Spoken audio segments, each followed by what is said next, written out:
Hello, everybody. Welcome to Clef Investments. Today, let's talk about a topic related to wash sale rule and your retirement account. And after you hear it, you may never want to buy a single share of S&P 500 ETF in your taxable account because you may lose a lot of money by doing that. So let's jump into the details. Okay, let's first talk about the basics of the wash sale rule. So assume in one day you sell some stock and you sell it at a loss. You took a capital loss of $100. We call this transaction A. And then in another day, you bought the same stock or substantially identical stock, and you bought it within the 61-day period, either before or after 30 days of the transaction A. We call this transaction B. Okay, so the wash sale rule said the capital loss of $100 is not allowed. So although you sell and day T get a capital loss of $100, you are not allowed to reduce your tax. Instead, this $100 will be added to the cost basis of your another transaction because transaction B is within this 30-day before and after period. So that means the capital loss is not lost, it's postponed. It's attached to the transaction B because the cost basis of transaction B is increased by $100. And later, maybe many years later, when you finally sell transaction B, you can realize that capital loss, or maybe just a smaller capital gain if the stock has grown by too much. Okay, so this is a wash sale rule. Okay, there is a very important part of the wash sale. So if your transaction B happens in a retirement account, it could be your 401k, Roth 401k, IRA, Roth IRA, or other retirement account. Your capital loss will be permanently lost.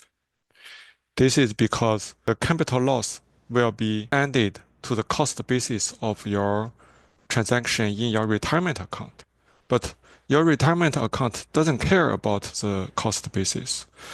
Even when you withdraw money from it, if you withdraw money from 401k or IRA, you pay the regular tax. If you withdraw it from Roth 401k or Roth IRA, you do not pay tax at all. So your capital loss will be permanently lost. So if you are interested in the details of the IRS, you can check this link. And because many people's 401k or Roth 401k, they buy some kind of S&P 500 index funds, and they do this automatically after every paycheck. That means if you do tax harvesting in your taxable account, so you sell your S&P 500 fund or ETF at a loss, and then you try to buy some other ETF, similar but not substantially identical. Your buy transaction in your 401k or Roth 401k that happens automatically will be matched to the tax harvesting sale in your taxable account. So that will reduce your capital loss. And whether the different S&P 500 ETF or fund are considered as substantially identical, which is a rule, whether the wash sale rule applies. Different CPAs have different opinions, and IRS has kept this as a gray area, so nobody knows.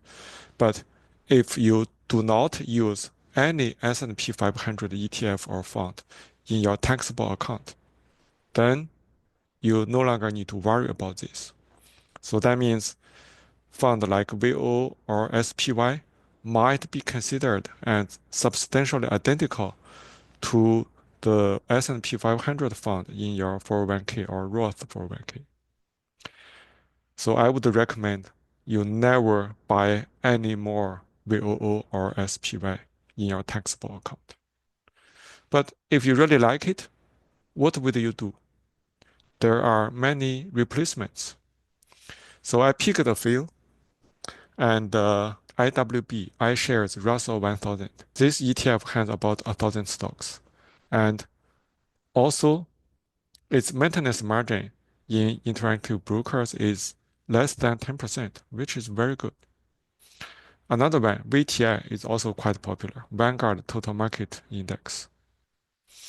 So this one has about 4,000 stocks, and its maintenance margin is a little over 10%, which is also not bad. But there are a few more, like SCHX or VV. Both have 15% of the margin in the interactive broker. So that means if you borrow money against them, you can borrow much less. So therefore, I do not recommend them. And SCHX has another problem. Its price per share is very low.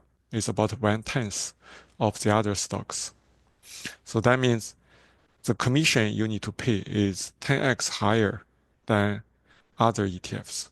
So this is another reason you don't want to buy SCHX. If you look at their past performance in the last 10 years, compare them to VOO, they are actually very, very similar.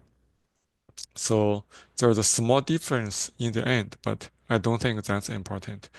So you can buy anyone you like, but I recommend to buy IWB and VTI. So finally, for more discussions on the financial topics, you can use this QR code to join our Telegram group. And you can also find ways how to join our Chinese WeChat group from that group. Okay, that's all for today. Thank you.